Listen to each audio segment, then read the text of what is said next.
Hello friends, welcome to this educational platform. आप सभी का आपके अपने इस यूट्यूब चैनल पर स्वागत है। आज के इस वीडियो लेक्चर में हम लोग डीएलएड थर्ड सेमेस्टर के लिए मैथमेटिक्स में प्रैक्टिस क्वेश्चंस करेंगे और ये प्रैक्टिस सेशन आपका आधारित होगा अनुपात तथा समानुपात के चैप्टर्स पर, क्योंकि अनुपात और समानुपात में आपका एक बड़ा कवरेज है। उसमें दो या तीन चैप्टर्स अलग अलग बुक्स में दिए जाते हैं, तो उसको अच्छे से किया जाएगा, अच्छे से डील किया जाएगा। आज के इस वीडियो लेक्चर में मेरा प्रयास रहेगा कि अनुपात और समानुपात के सभी प्रकार के प्रश्नों को हम इसमें सम्मिलित करें और अभ्यास के लिए ये आपके लिए नए प्रश्न होंगे और इनको आप अच्छे से प्रैक्टिस करें। इसके पहले मैंने अनुपात समानुपात को बहुत अच्छे से सारे बेसिक्स कॉन्सेप्ट समझा दिए हैं। प्लेलिस्ट में चैप्टर वाइज में जाकर के DElEd third semester maths chapter wise में आप देख सकते हैं, ठीक है। और ये अब आपको प्लेलिस्ट में मिलेगा जो एग्जाम स्पेशल क्लासेस या एग्जाम स्पेशल क्लासेस के अंतर्गत थर्ड सेमेस्टर डीएलएड का प्लेलिस्ट बना हुआ है, जिसमें एग्जाम स्पेशल क्लासेस लिखा होगा। वहां पर आपको ये प्लेलिस्ट में मिल जाएंगे। अब आपकी प्रैक्टिस स्टार्ट होती है तो कभी कभी प्रैक्टिस चैप्टर वाइज भी हो जाएगी और कभी कभी प्रैक्टिस आपकी मिसलिनियस सारे एक साथ हो जाएंगे, ठीक है। तो अभी आज की प्रैक्टिस आपकी अनुपात और समानुपात पर आधारित है। कंप्लीट प्रैक्टिस आपको इसके लिए करा दी जाएगी। प्रयास रहेगा कंप्लीट प्रैक्टिस आपको इसमें दिया जाए। आप लोग वीडियोस को ज़्यादा से ज़्यादा शेयर करिए, ज़्यादा से ज़्यादा फ्रेंड्स तक पहुंचाते रहिए। कंटिन्यूटी से लगातार आप लोग सहायता प्रदान करते रहें, ठीक है। चलिए देखते हैं। इसमें देखिए, आपसे पहले क्वेश्चन में बोला गया एक कमरे की लंबाई 8 मीटर और चौड़ाई 500 सेंटीमीटर है, तो लंबाई तथा चौड़ाई का अनुपात क्या होगा, ठीक है। बहुत सिंपल सा क्वेश्चन है। कमरे की लंबाई दी गई है, देखिए लंबाई कितनी दी गई है, कमरे की लंबाई है 8 मीटर, ये मीटर में है। और जो कमरे की चौड़ाई है वो किस में दिया गया है, चौड़ाई आपको दिया गया 500 सेंटीमीटर, ठीक है। अब देखिए, एक सेंटीमीटर में एक मीटर में, तो या तो दोनों सेंटीमीटर, क्योंकि मैंने बताया अनुपात में क्या होता है, दोनों राशियों का समान होना आवश्यक है, यानी दोनों या तो मीटर हो या दोनों सेंटीमीटर हो। तो आप क्या करेंगे, आसानी से इसको चेंज कर लीजिए। आप 500 सेंटीमीटर को 5 मीटर भी कह सकते हैं, 500 सेंटीमीटर या 5 मीटर, कोई दिक्कत नहीं है ना, क्योंकि आपको मालूम है कि 1 मीटर बराबर होता है 100 सेंटीमीटर, है ना। 1 मीटर में 100 सेंटीमीटर, 2 मीटर में 200, 3 मीटर में 300, तो 5 मीटर में 500 सेंटीमीटर होगा। तो यहां दिया था 500 सेंटीमीटर, आप उसको 5 मीटर लिख सकते हैं, ठीक है। इस प्रकार से अब आपको, क्योंकि दोनों ये भी मीटर में ये भी मीटर में, अब इनका अनुपात बताना था, लंबाई और चौड़ाई का अनुपात। तो आप अनुपात बताने के लिए क्या करते हैं, इनको बटे में कर देते हैं। 8:5, ये 8 था, ये 5 है, तो यही 8/5 कटेगा तो है नहीं। अगर कटने वाले नंबर होते तो उसको सरल करके लिख देते, लेकिन ये पहले से सरलतम रूप में, इसलिए 8:5 ही इसका अनुपात हो जाएगा। अब देखिए, अगर आप दूसरी अप्रोच से चलते तो आप ये करते कि भाई मीटर वाले को सेंटीमीटर बना लेते, ठीक है। जैसे 8 मीटर था लंबाई, तो आप क्या करते, इसको आप सेंटीमीटर बना सकते थे, तो आप कहते ये 800 सेंटीमीटर, क्योंकि 1 मीटर में 100 सेंटीमीटर, तो 8 मीटर में 800। और चौड़ाई आपको 500 सेंटीमीटर पहले से दिया हुआ था। देखिए, अब ये भी सेंटीमीटर में, ये भी सेंटीमीटर में, इनका आपको बताना था अनुपात, लंबाई और चौड़ाई का अनुपात बताना था। तो उसमें देखेंगे एक 800 है, नीचे 500 है, ये लिखेंगे, 2 जीरो कट जाएंगे, तो आपका ये 8:5 इससे भी आ जाएगा। चाहे आप सेंटीमीटर से मीटर में करें, चाहे मीटर से सेंटीमीटर में करें।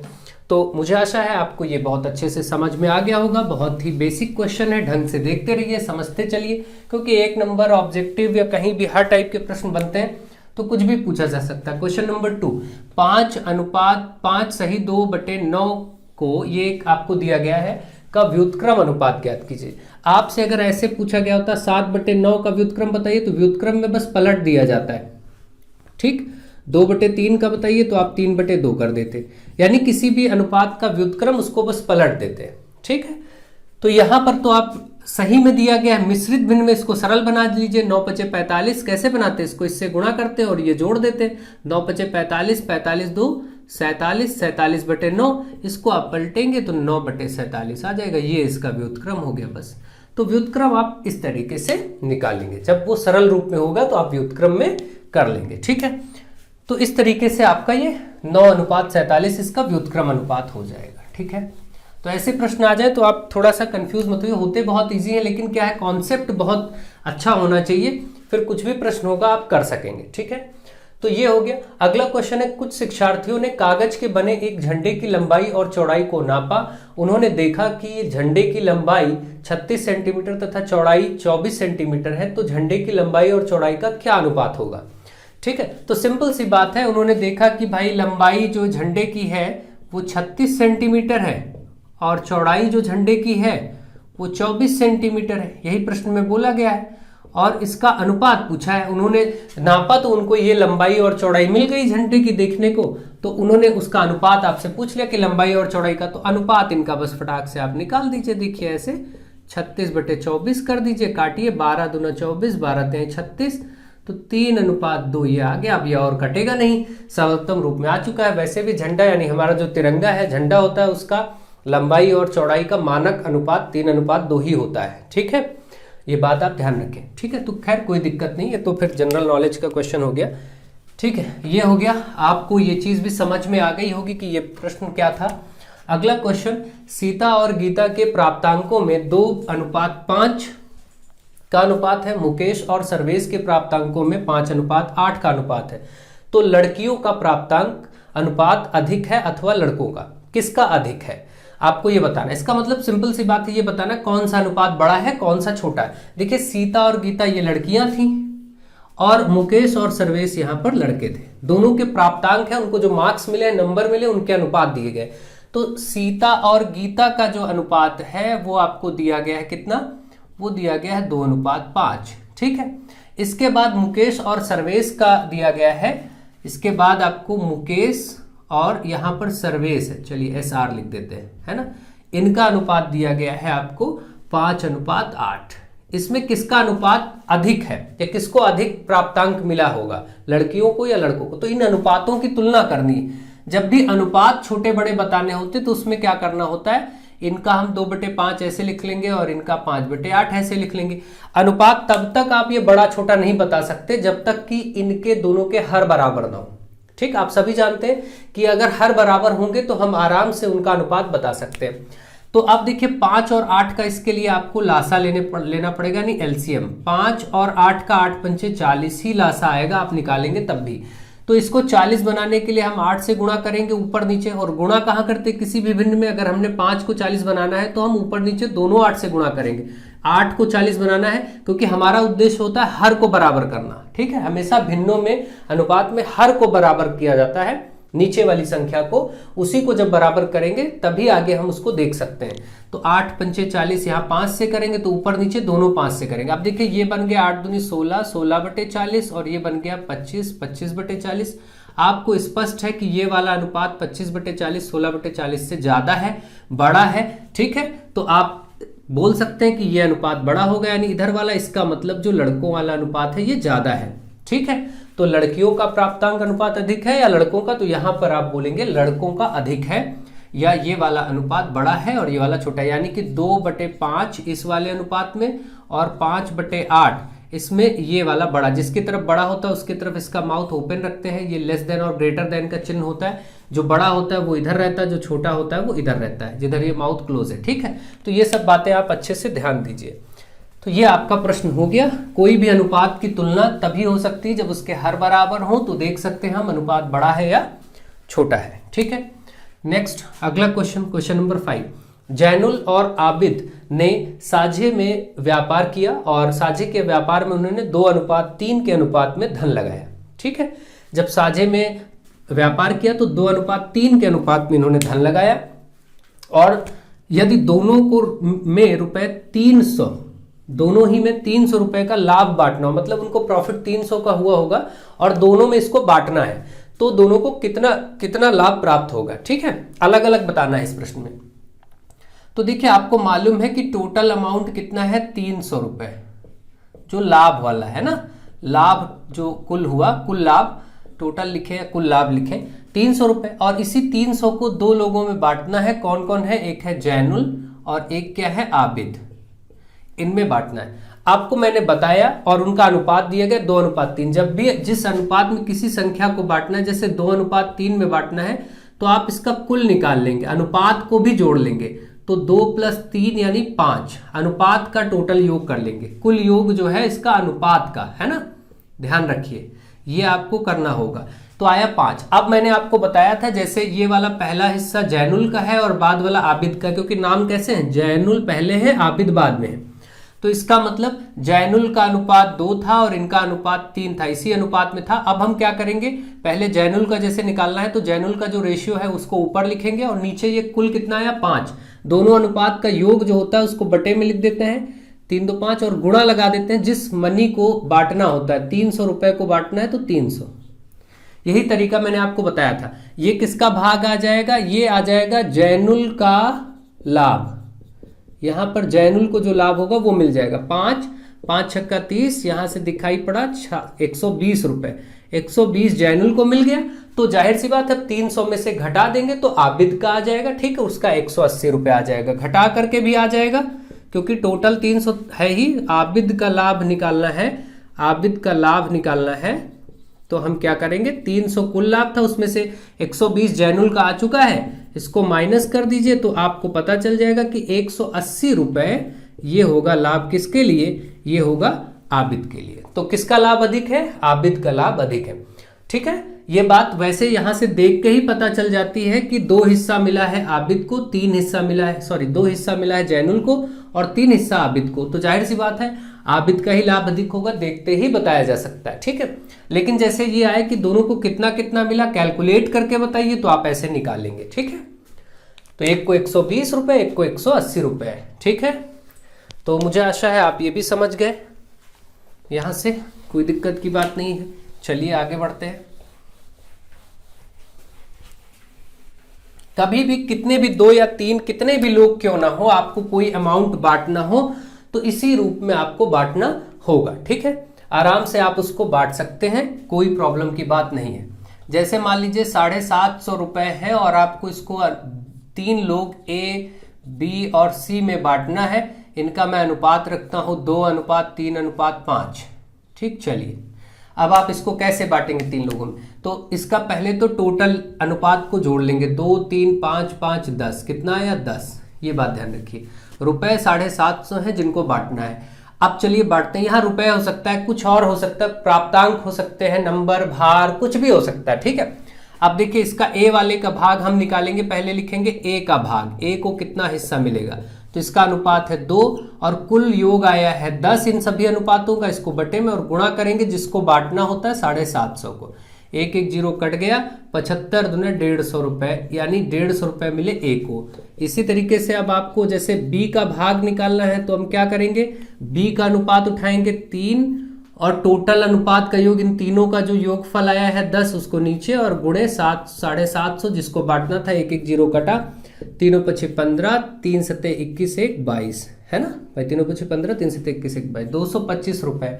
अब कुल आप चाहे तो दोनों को जोड़ लें, तीसरे का माइनस कर लें, और या इसी प्रकार से तीसरे का भी निकाल सकते हैं कि सी का भाग अगर हमें निकालना है तो सी का अनुपात हम ले लेते हैं ऊपर और बटे नीचे कुल योग 10, वही तरीका, और गुणे 750, इससे 0 0 कटा, 5 25, 5 7 35, 2 37। अब 375 रुपए, 225 रुपए और 150 रुपए, इनको जोड़ने पर 750 ही प्राप्त होगा, आप करके देख सकते हैं, ठीक। तो इस प्रकार से आप निकाल सकते हैं 2 या 3 कितने भी अनुपात में क्यों ना किसी चीज को बांटना हो, ठीक। तो मुझे आशा है आपको बहुत अच्छे से चीजें समझ आ रही होंगी। बहुत बेसिक से एक एक क्वेश्चन लिया जा रहा है ताकि हर प्रकार के प्रश्न, चाहे वो ऑब्जेक्टिव बने या फिर अति लघु बने या फिर लघु बने, आप कर सकें, ठीक। नेक्स्ट क्वेश्चन नंबर 6, कौन सा अनुपात बड़ा होगा, 40 पैसे, कौन सा अनुपात बड़ा होगा, देखिए 40 पैसे का अनुपात ₹2 से 1 ये दिया गया, मतलब इसको अगर हम चेंज करें तो 40 पैसा इधर है, दोनों या तो पैसे पैसे हो जाए या तो दोनों रुपए रुपए हो जाए, तो यहाँ अनुपात हम चलिए 2 रुपए को 1 रुपए में 100 पैसे, तो 2 रुपए में 200 पैसे, ये लिख सकते हैं ना। देखिए दोनों समान हो गए, इसको ऐसे बना लिए। अब इसको बटे में कर लेते हैं 40 और 200, क्योंकि अनुपात को ऐसे लिख सकते हैं, 4 एकम 4, 4 पंचे 20, तो आप देख रहे हैं ये आ गया 1/5। ये चीज जो स्टेटमेंट था वो चेंज होकर के 1/5 में आ गया, ठीक है। अब नेक्स्ट है 60 पैसा और 4 रुपया, 60 पैसा और अनुपात 4 रुपए से, तो इसमें देखिए 60 पैसा ये है ही है, और अनुपात इस 4 रुपए को 400 पैसा लिख सकते हैं, क्योंकि 1 रुपए में 100 पैसा तो 4 रुपए में 400 पैसा।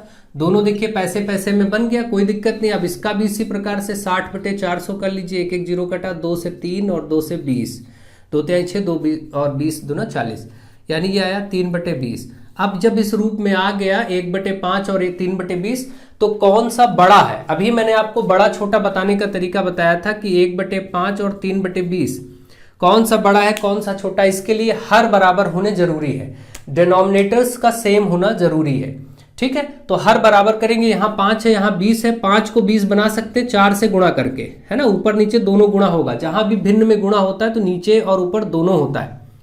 4 एकम 4 और 5 चौके 20 और इधर है 3/20। आपको स्पष्ट अब दिख रहा है कौन बड़ा है, क्योंकि हर बराबर है, ये संख्या बड़ी है, इसलिए इधर वाला अनुपात बड़ा है। इसका मतलब ये जो 1/5 था यही बदल के तो ये बना है, तो इसका मतलब जाहिर सी बात है कि ये 1/5 बड़ा होगा 3/20 से, ये आ गया। और ये 1/5 किसका हिस्सा था? 1/5 ये पहला वाला था, ठीक है। तो इस प्रकार से आपको पता चला कि ये वाला अनुपात बड़ा है इस वाले अनुपात से, तो आप ये लिख देंगे कि ये आप इसमें स्पष्ट रूप से बता देंगे कि 40 पैसा अनुपात 200 पैसा बड़ा है। ऐसे लाइन लिख दीजिए कि 40 पैसा अनुपात 2 रुपया बड़ा होगा 60 पैसे अनुपात 4 रुपए से, ठीक है। तो ये स्पष्ट आप कर सकते हैं। तो इस प्रकार से आपने देखा कि ढंग से कैसे आपको ये चीज करना है, और एक एक बेसिक क्वेश्चंस आपको अच्छे से कराए जा रहे हैं। अब हर तरह के प्रश्नों को मैं अभी इसमें शामिल करने वाला हूं, अनुपात समानुपात सभी, ताकि कंप्लीट एक अनुपात समानुपात का आपका प्रैक्टिस रिवीजन हो और आपके हर प्रकार के प्रश्न इसमें सम्मिलित हो। तो चलिए देखते हैं आगे के प्रश्न। अब आपके सामने कुछ और प्रश्न लिखे हैं, ठीक है, इनको सॉल्व करेंगे। देखिए क्वेश्चन नंबर 7 में आपसे कहा गया है अभिनव की आय ₹5000 प्रति माह है। अभिनव की जो मंथली इनकम है वो 5000 रुपए है, वह ₹3000 प्रति माह व्यय कर देता है। व्यय मतलब खर्च कर देता है ना। तो 3000 रुपए व्यय कर देता है, तो अनुपात ज्ञात कीजिए आय और व्यय में, उसकी जो इनकम है और जो उसका एक्सपेंडिचर है यानी खर्च है, और उसका व्यय यानी कि खर्च और उसकी बचत यानी एक्सपेंडिचर और सेविंग्स में। तो आपको क्या करना है, ये सब अनुपात ज्ञात करने हैं, ठीक है। अब देखिए यहां पर बोला गया अभिनव की आय कितनी है, आप खुद देख लीजिए कि अभिनव की आय जो लिखी गई है वो 5000 रुपए लिखी गई है, ठीक है, ये नोट कर लिया। और उसका जो व्यय है, खर्च व्यय कहें या फिर इसी को कह सकते हैं खर्च, ये कितना है 3000 रुपए वो खर्च कर देता है। तो जाहिर सी बात है आप बचत अपने आप ही निकाल सकते हैं। अगर आपको 2000 रुपए दिए गए और आपने 1500 रुपए के कपड़े खरीद लिए, तो आपके पास बचत क्या हुई, 500 रुपए ही तो बचेंगे, तो माइनस कर देंगे। बचत निकालने के लिए हमेशा जो आय होती है इनकम, उसमें से व्यय को हटा दिया जाता है, यानी खर्चा हटा दीजिए। तो 5000 रुपए उसको मिलते हैं महीने में, 3000 उसके खर्च हो जाते हैं, तो उसके बचे कितने 2000 रुपए, है ना। तो अब आपके पास बचत आ गई। देखिए यहाँ पर ये आपका व्यय है यानी खर्च और ये आय है, सब कुछ आपके सामने है। अब जो कुछ पूछा है पहला आय और व्यय में, आय और व्यय में यानी कि जो इनकम है इसमें, तो आपको जो अनुपात बताना है, अनुपात किस में बताना है, आय में, आय ऊपर रखिए और व्यय यानी खर्च वो नीचे रखिए। तो आय थी इनकम 5000 रुपए, खर्च हो रहा है 3000 रुपए, इसमें क्या अनुपात है, काटिए 0 0, 5 और 3 अब कटेगा नहीं, इसका मतलब 5:3 का अनुपात है। ये पहला उत्तर हो गया। अगला इसी में जो पार्ट दूसरा है वो क्या कह रहा है, अब आपको अनुपात बताना है किसमें, व्यय और बचत में। किसमें, व्यय यानी कि खर्च और बचत में।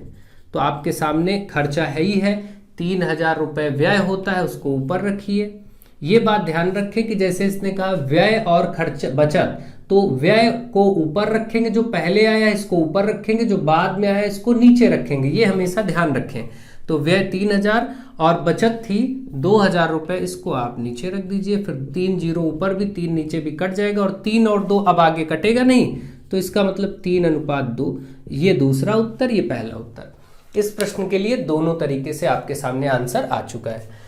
तो मुझे आशा है आप इसको भी ढंग से समझ गए होंगे। आप लोग वीडियोस को ज़्यादा से ज़्यादा शेयर करते रहिए, ज़्यादा से ज़्यादा लोगों में पहुंचाते रहिए, अपना सपोर्ट बनाए रखें, ठीक है।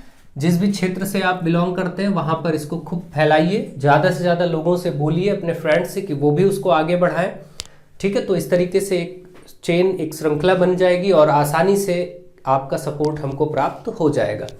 ठीक है, नेक्स्ट क्वेश्चन नंबर 8 में आपसे कहा गया यदि दो संख्याओं का अनुपात 3:7 है और यदि उत्तर पद 42 हो। अब देखिए ध्यान दीजिए, यहाँ दो संख्याएं हैं जिनका अनुपात दिया गया 3:7 और उत्तर पद। अब यहाँ देखिए एक वर्ड आया उत्तर पद। आपको पता होना चाहिए कि कोई भी जो अनुपात होता है A/B, इसमें ये जो पहली संख्या होती है इसको पूर्व पद या प्रथम पद कहते हैं, पूर्व पद या प्रथम पद कह सकते हैं। और ये जो दूसरा है इसी को क्या कहेंगे, उत्तर पद, B वाला यानी दूसरा जो अनुपात की संख्या है इसी को हम उत्तर पद, उत्तर का मतलब बाद वाला है ना, या फिर अंतिम पद कह सकते हैं या दूसरा पद भी कह सकते हैं, क्योंकि इसमें प्रथम और दूसरा दो हैं, तो अंतिम पद भी कह सकते हैं या एक नाम इसका हम चाहें तो दूसरा पद भी कह सकते हैं, पद या संख्या कुछ भी लिख सकते हैं। ठीक है, तो इस तरीके से चीजें आपको मालूम होनी चाहिए। ठीक, ये चीजें आपको मालूम होती हैं। अब आप जानते हैं कि अनुपात 3:7 की संख्याएं हैं, तो हमें मानना पड़ेगा कि भाई माना पहली संख्या 3x, या ऐसे बोल दें कि भाई पूर्व पद 3x और इसका उत्तर पद यानी ये बाद वाला है यही है तो ये 7x। अब यही चीज दी गई है, उत्तर पद आपको 42 दे दिया गया तो इसी के बराबर 42 रख दीजिए, 7x उत्तर पद है ही है, इसको 42 रख दीजिए तो x निकल के आएगा 42/7, क्योंकि इधर गुणे में तो इधर बटे में हो जाएगा, तो 7 छंग 42 कट के 6, x का मान आ गया 6। तो अब आप देख सकते हैं यहाँ पर आपको पूर्व पद बताना था, पूर्व पद आपका कितना है, पूर्व पद है 3x और x का मान आया है 6, तो 3 छक 18। ठीक, ये उत्तर हो गया। और यहीं से डायरेक्ट अनुमान भी लग सकता था कि अगर ये 7 जो है वो 42 है तो 7 छंग 42 6 से गुणा होके आया होगा, तो 3 में भी 6 से गुणा कर दीजिए, 3 छक 18। डायरेक्ट भी कर सकते हैं, लेकिन यहाँ पर करके आपको दिखाना होगा, एग्जाम में जब आएगा तो फिर ऐसे ही करना होगा। ठीक है, नहीं कोई जैसे कहीं टेट वेट में इस तरीके का क्वेश्चन आता है तो आप ओरल उसको सॉल्व कर लेंगे देखते ही। ठीक है, बहुत से प्रश्न ऐसे सिंपल आ जाते हैं अक्सर। क्वेश्चन नंबर 9, रिक्त स्थानों की पूर्ति कीजिए। रिक्त स्थानों की पूर्ति में आपको इधर 8/4 लिखा गया है और यहाँ पर देखिए बराबर लगा के इस तरफ यहाँ फिल करना है कुछ, तो और यहाँ 32 है। देखिए इसके करने के तरीके कई हो सकते हैं। आप इस रिक्त स्थान वाले को सामान्य रूप से x मान लीजिए, इसी को सॉल्व करना है। क्रॉस में मल्टीप्लाई, जब दो अनुपात बराबर होते हैं तो उनका क्रॉस वज्र गुणन किया जाता है, क्रॉस मल्टीप्लाई। 8 का 32 से, बहुत आसान प्रक्रिया भी अभी मैं बताऊंगा, और 4 का x है, आप सभी जानते ही हैं।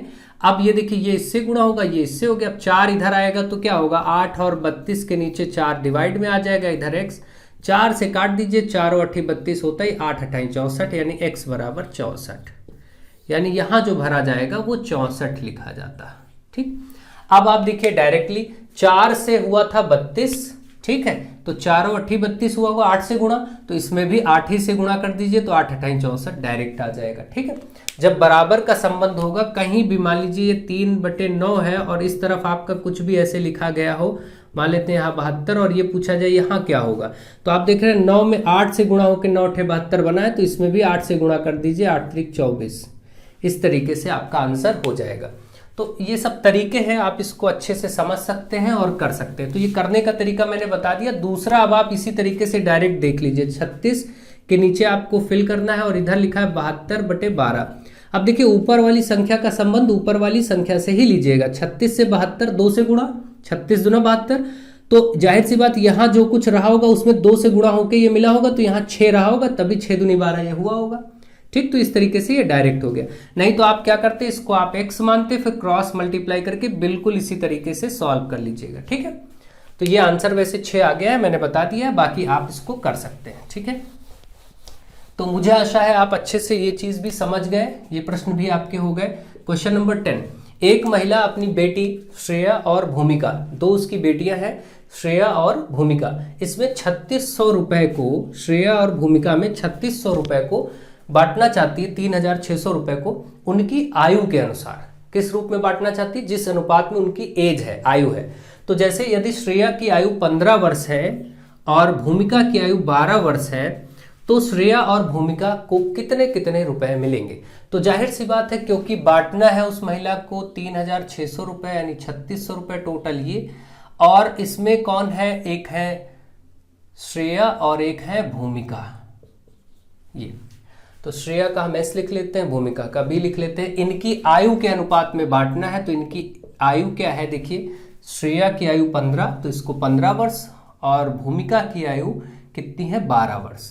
तो 15 और 12 को सरलतम रूप में आप लिख लीजिए। 15 12 को देखिए 3 से काटिए, तीनों पछी 15, 3 चौके 12, है ना, 3 से कट जाएगा। तो यानी कि इनका अनुपात हमें मिल गया 5:4। इनकी उम्र का अनुपात, यानी यहाँ आप लिखेंगे श्रेया तथा भूमिका की उम्र या आयु का, श्रेया तथा भूमिका की आयु का अनुपात, भूमिका की आयु का अनुपात, ये चीज लिख करके तब आप करेंगे, और ये ऐसे करके दिखाएंगे, ये आ गया। अब इस अनुपात में बांटना मैंने आपको सिखाया है। जैसे श्रेया का है अनुपात 5 पहला वाला, और नीचे क्या करते हैं, इन दोनों का टोटल कर लेते हैं, 5 4 9, है ना, और गुणा करते हैं जिसको बांटना होता है। अभी मैंने आपको सिखाया था 3600 से। बस ये भाग आ जाएगा किसका, श्रेया का, श्रेया का भाग आ जाएगा कि श्रेया को कितना मिलेगा। तो 9 से 9 चौके 36, 400 ये हो गया, यानी 5 गुणे 400 करेंगे तो 2000 रुपये मिला, है ना, 4 पंचे 20, 2000 रुपये श्रेया को। अब भूमिका को माइनस करके बता दीजिए भाई, भूमिका का जो भाग होगा, भूमिका का हिस्सा होगा जो, वो भूमिका का जो हिस्सा होगा वो बाकी माइनस करके, टोटल था 3600 रुपये महिला के पास, 2000 श्रेया को मिल गए, बचा 1600 रुपये, है ना, घटाएंगे तो ये दे देगी किसको, भूमिका को। इस रूप से वितरित हो जाएगा। तो इस प्रकार से आप ऐसे प्रश्नों को आराम से कर लेंगे। तो मुझे आशा है आप ढंग से चीज़ों को समझ रहे हैं, सीख रहे हैं और अच्छे से एंजॉय कर रहे होंगे, ताकि आपको चीज़ें समझ में आए। बहुत ही बेसिक क्वेश्चन है, बहुत सारे बच्चे आप में से ये सब जानते हैं, जिनको मालूम है वो आगे बढ़ते रहें और तरह के प्रश्नों का अभ्यास करते रहें। मेरा प्रयास है कि हर तरह के बच्चों को हर चीज़ बताई जाए, ढंग से समझाया जाए। 15:12 और ये समानुपात। अब देखिए यहाँ पर समानुपात शुरू हो गया। समानुपात का थोड़ा सा बेसिक देख लेते हैं, जैसे A:B, और यहाँ पर एक और अनुपात लेते हैं C:D। भाई ये सब मैंने अच्छे से आपको समझाया है। 2 अनुपात इधर है और 2 अनुपात इधर है, इन्हीं को बीच में 4 बिंदुओं से दर्शाया गया है। इन्हीं 4 बिंदुओं को समानुपात कहते हैं। ये जो चिन्ह होता है ये अनुपात का चिन्ह है, 4 बिंदु जो बनाए जाते हैं ये समानुपात का चिन्ह। समानुपात की जगह बराबर कर लिया जाता है, ये बात आप जानते हैं। और ये जो अनुपात का चिन्ह ये कुछ बटे में होता है, तो ये भाग से बना माना जाएगा, ठीक है। खैर ये सब चीजें छोड़ दीजिए। अब समझिए यहाँ पर जो 4 पद हैं, इसका मतलब ये होता है कि A/B इधर का अनुपात, और ये 4 बिंदु की जगह बराबर लगाएंगे, इधर का C/D ऐसे लिख सकते हैं।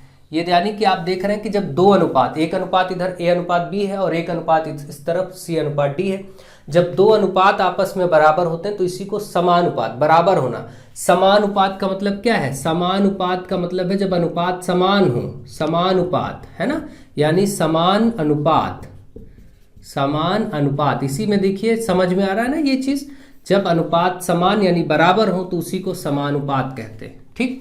ये चीजें आपको बहुत अच्छे से समझ में आती होंगी। तो इसका मतलब ये जो 2 अनुपात बराबर है तभी ये समानुपात है। अब इसमें आप देखेंगे तो इसका इससे गुणा, इसका इससे वज्रगुणन होता है। जब भी 2 अनुपात बराबर हो तो उसको सॉल्व करते हैं वज्रगुणन से।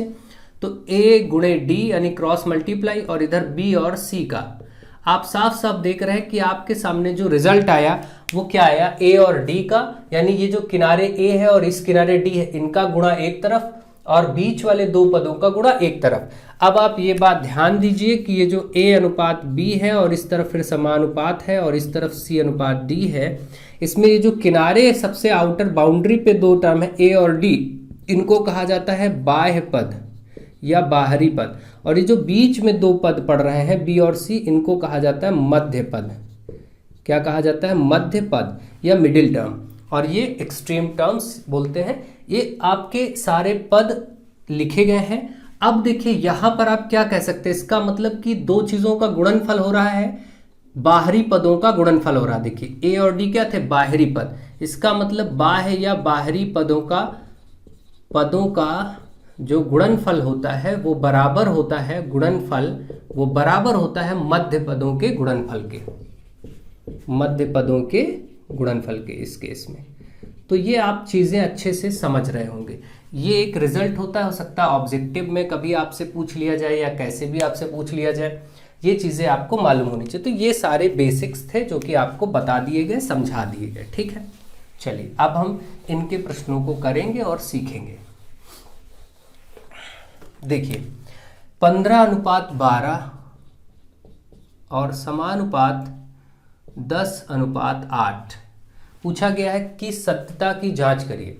सत्यता की जांच का मतलब वही है कि भाई हम किनारे वाले पदों को गुणा कर लें, ठीक, जो कि है 15 × 8 कितना आएगा 15 × 8 = 120, और बीच वाले पदों को भी गुणा कर लें जो कि कितना आएगा 12 × 10 यानी 120।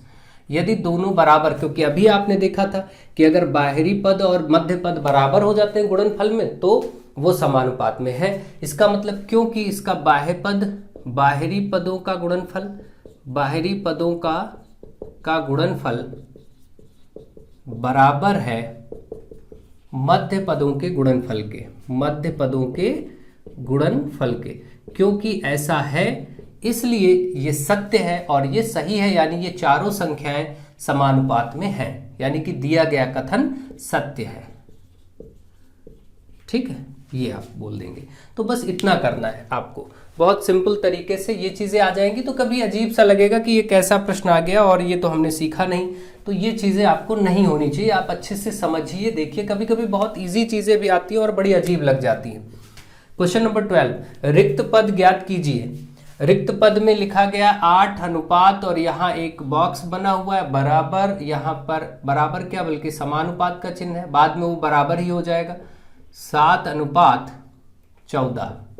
अब आप देख सकते हैं कि इधर 8 है और अनुपात को हम बटे में यहाँ हम x मान लेते हैं, तो इसको x लिख देंगे और ये समानुपात की जगह बराबर और ये 7/14। आप सिंपल तरीके से इसको कर सकते हैं, क्रॉस मल्टीप्लाई करेंगे, 8 का गुणा होगा 14 से, 7 का गुणा होगा x से। अब देखिए 8 × 14 है ही है, ये 7 इधर गुणे में इस तरफ ले आए तो ये x मिल जाएगा, 7 दूनी 14 कट गया, यानी अब 8 और 2 का गुणा होगा तो 8 दूनी 16, यानी यहाँ पर होगा 16, यहाँ 16 भरा जाएगा। वैसे भी आप देख रहे थे जो संबंध इधर होगा 7 दूनी 14 वैसे ही इसमें भी होगा। ठीक है, ऐसे भी सोच सकते थे, लेकिन खैर ऐसे करने का तरीका आपको मालूम होना चाहिए और आप करके उसको अच्छे से दिखाएंगे। तो मुझे आशा है आप ढंग से इसको समझ रहे हैं, सीख रहे हैं। नेक्स्ट क्वेश्चन नंबर 13, क्या 25 ग्राम 30 ग्राम अनुपात क्या दिया गया है? पहला दिया गया है 25 ग्राम का अनुपात है 30 ग्राम से, और 40 किग्रा 48 किग्रा समानुपात में है, यानी कि इसके आगे लिखा है 40 किग्रा और 48 किग्रा यानी केजी। अब आप सोचिए ये दो अनुपात केजी में है और ये दो अनुपात ग्राम में है। पहले तो इनको समान राशि बनाएंगे, एक जैसी राशि बनाएंगे और फिर देखेंगे उनका अनुपात अगर बराबर है, यानी इन दोनों का अनुपात अगर इन दोनों के अनुपात से बराबर हो, बीच में बराबर हो जाए तो हम कहेंगे ठीक है कि हाँ ये समानुपात में है। अगर ऐसा नहीं हुआ तो समानुपात में नहीं होंगे। तो हम देखेंगे 25 ग्राम का 30 ग्राम से, ये दोनों ग्राम है, ठीक है, 5 से काटिए 50 25, 5 छक्का 30, तो हम देख रहे हैं इधर आया 5/6। इस तरफ देख लेते हैं ये 40 किग्रा। अब देखिए केजी को भी हम ग्राम में बना सकते हैं, कोई दिक्कत की बात नहीं। वैसे तो ये समान है, केजी यहाँ पर दो अनुपात है ही हैं तो भी हम कर सकते हैं, लेकिन अगर ग्राम भी बनाना हो तो 40 किलो में 1000 से गुणा कर देंगे, 1000 से ये भी गुणा हो जाएगा और ये 48 में इसको भी, क्योंकि 1 किलो में 1000 ग्राम होते हैं ना, इसलिए 1000 से गुणा, ये तो पूरा कट ही जाएगा। अब देखिए 40 से 5, यहाँ देखिए 4 से 4 दहम 40 और इसको 4 से काटेंगे, 4 एकम 4, 4 दूनी 8। अब 2 से काटिए तो 2 पंचे 10 और 2 छंग 12। इधर देख रहे हैं ऊपर 5 नीचे 6। आप देखिए दोनों तरफ का अनुपात क्योंकि समान है, क्योंकि दोनों अनुपात समान है इसलिए ये सभी संख्याएं समानुपात में हैं। इसका मतलब जाहिर सी बात है कि हाँ ये सभी संख्याएं समानुपात में हैं। ठीक है, यही आप बोल देंगे कि हाँ ये सभी संख्याएं समानुपात में हैं, क्योंकि इनके अनुपात दोनों पक्षों के बराबर आ चुके हैं। इस प्रकार से आपको ये प्रश्न करने होते हैं। ये कुछ प्रश्न आपने सीखे, अच्छे से समझा। अब चलिए कुछ और प्रश्नों को लेते हैं और उनको भी कर लेते हैं।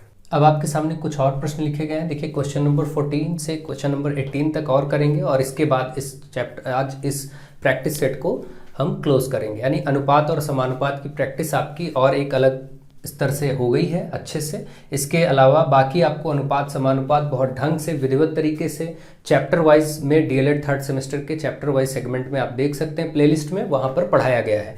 और इनका अभ्यास भी आप कर लीजिए। देखिए क्या बोला गया है क्वेश्चन नंबर 14 में, कल्पना ने 20 रुपए में 4 कलम खरीदे तथा अनुराधा ने 80 रुपए में 16 कलम खरीदे, किसके कलम महंगे थे?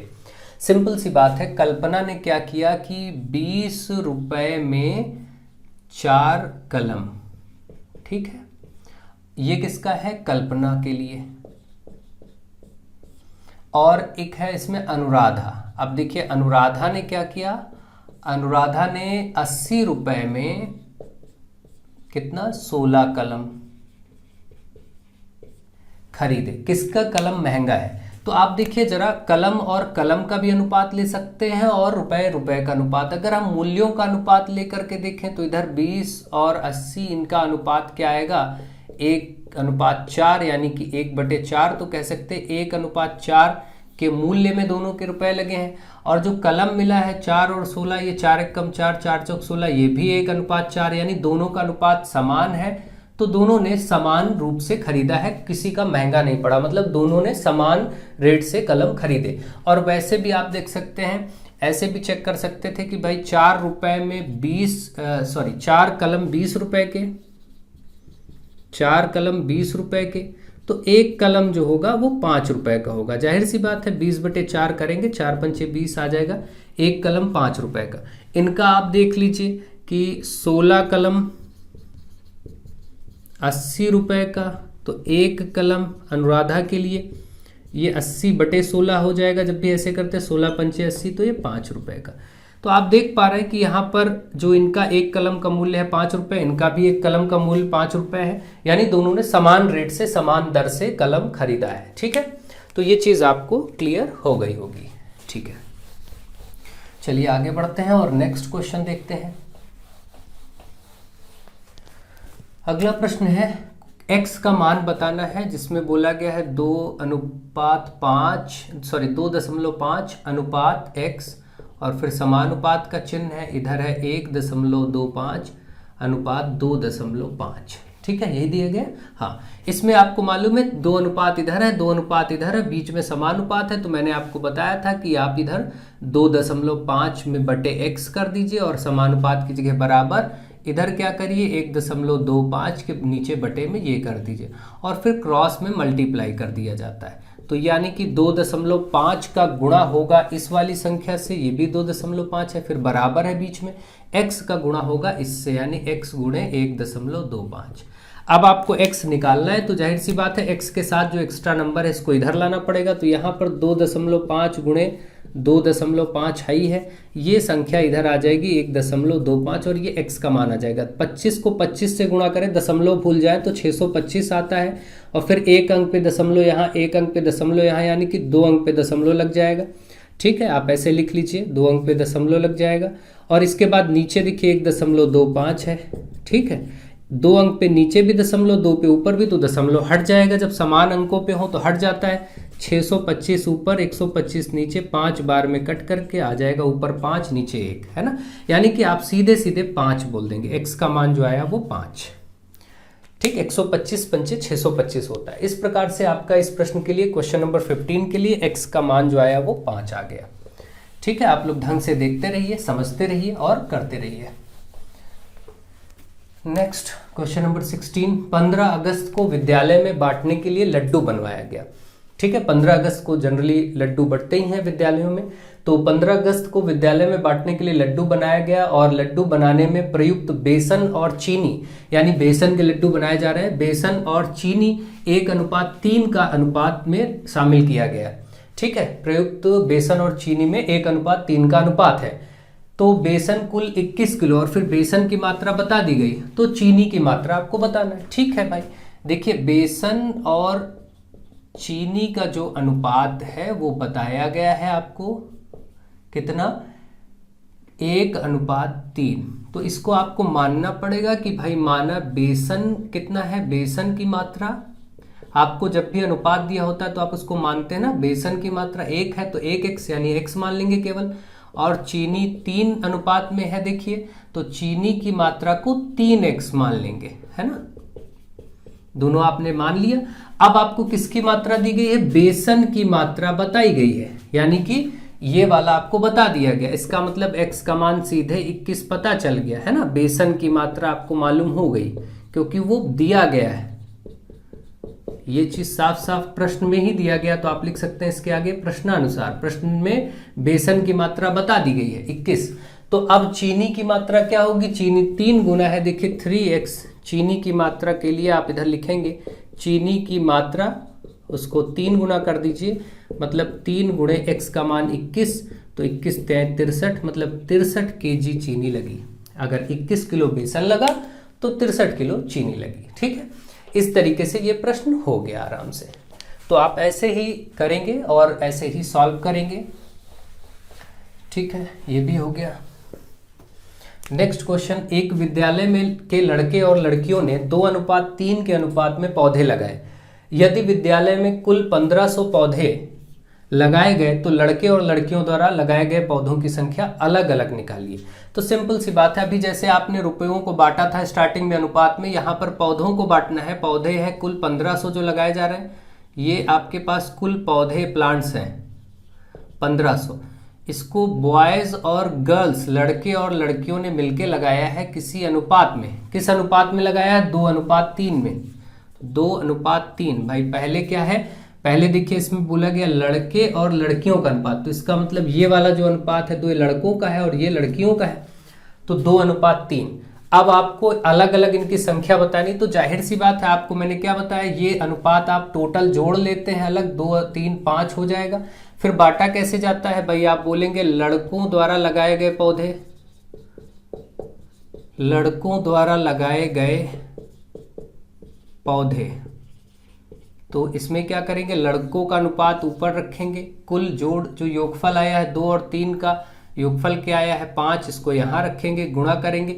यहाँ आपको ऐसे कुछ बनाना नहीं है और गुणा करना है, जिसको बांटना है 1500 पौधों को। 5 तिहाई 15, 300, 3 दूनी 600। इसका मतलब लड़कों ने 600 पौधे लगाए, तो जाहिर सी बात है अब लड़कियों ने पौधे लगाए होंगे, माइनस कर दीजिए लड़कियों के द्वारा लगाए गए पौधे, द्वारा लगाए गए पौधे, और वो हो जाएंगे भाई, कुल पौधे थे 1500, उसमें से 600 लड़कों ने लगाए, तो 900 पौधे, 9 6 15 होगा ना। ठीक है, माइनस करेंगे, यानी 900 पौधे लड़कियों ने लगाए, ये लड़कियों ने लगाए और ये लड़कों ने लगाए। इस प्रकार से आपका ये भी प्रश्न हो गया और इसका आंसर भी आप समझ गए होंगे। तो इस तरीके से आपको इन प्रश्नों को डील करना है। अगर कोई भी ऐसा प्रश्न आपको मिलता है तो आप ऐसे कर लेंगे। नेक्स्ट और लास्ट, गौरव ने ₹70 में 10 किलो अमरूद खरीदा। देखिए यहाँ पर 70 रुपए हैं गौरव के लिए, यहाँ पर आप देख लीजिए गौरव है। ठीक है, सीधे सीधे चलिए, गौरव के लिए ये था 70 रुपए में 10 केजी अमरूद, और आरिफ के लिए क्या है 5 किलो अमरूद 35 रुपए में, 35 रुपए में 5 किलो। तो बोला गया किसका अमरूद सस्ता है। तो आप देखिए सिंपल सी बात है, अगर हम पैसों का अनुपात निकालें, इधर 70 और 35, ये रुपए और रुपए का अनुपात निकालेंगे, तो देखिए 35 से कम 35 दूना 70, 2:1 आएगा, ऊपर 2 नीचे 1। इधर का अगर अमरूद की मात्रा देखें तो 10 और 5, तो ऊपर 2 नीचे 1, ये भी 2/1 यानी 2:1। क्योंकि दोनों के अनुपात समान आए हैं, इसलिए दोनों के अमरूद बराबरी से बिक रहे हैं, किसी का कोई सस्ता नहीं है। हम बोलेंगे दोनों का अमरूद समान रेट से दर से बिक रहा है, यानी कि किसी का अमरूद सस्ता नहीं है, दोनों का रेट बराबर है, समान है। ठीक, एक सामान्य ये भी आप देख रहे हैं यहां से कि भाई 10 केजी अमरूद 70 रुपए में, तो 1 केजी 70 के नीचे बटे 10 हो जाएगा 7 रुपए का। ये आपका हुआ किसके लिए, गौरव के लिए। अब आप आरिफ के लिए ऐसे देख लीजिए, है ना।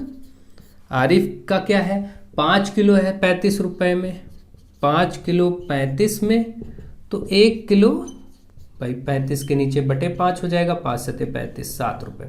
इसका भी 1 किलो का रेट वही है, इसका भी 1 किलो का रेट वही है। इसका मतलब दोनों समान दर से अमरूद बेच रहे हैं। ठीक है, ये आपका सामान्य रूप से प्रश्न हो गया। जो प्रश्न आपसे पूछे जा सकते हैं, जिस प्रकार के प्रश्न आपसे बन सकते हैं, थोड़ा सा अलग टाइप के भी प्रश्न बन सकते थे, इसलिए बाकी तो मैंने डिटेल में आपको 3-4 पार्ट में अनुपात समानुपात पढ़ा ही दिया था। हर एक चीज को वहां पर कवर किया था, आपको हर चीज लगभग बताई गई है। ये प्रैक्टिस कुछ अलग टाइप के क्वेश्चंस के लिए थी, इसलिए इसको आपको करा दिया गया कि अगर ऐसे प्रश्न भी, हालांकि इसमें प्रश्न कोई कठिन नहीं थे, बहुत ही सरल प्रश्न थे, लेकिन फिर भी 1 नंबर 2 नंबर में अक्सर ऐसे ही प्रश्नों में से कुछ प्रश्न बन जाते हैं, तो फिर आपको प्रॉब्लम हो सकती थी। प्रैक्टिस है तो कोई दिक्कत नहीं, मैक्सिमम बच्चों को ये सब चीजें आती हैं, बहुत ही सरलता से कर लेंगे, ठीक है। लेकिन प्रैक्टिस तो प्रैक्टिस है, सरल हो या कठिन हो, करना है और सीखना है। सो मुझे आशा है कि आपको बहुत अच्छे से सारे प्रश्न समझ आए होंगे, कुछ कॉन्सेप्ट बिल्ड हुआ होगा, कुछ समझ बढ़ी होगी। और अगर आपको फायदा या लाभ मालूम पड़ता है इन लेक्चर्स से, तो आप जरूर वीडियोस को शेयर करें, अपने मित्रों में पहुंचाएं, और जो नए बच्चे हैं वो चैनल को सब्सक्राइब करें और बाकी अपने दोस्तों को जोड़ने का प्रयास करें। So thank you to all of you.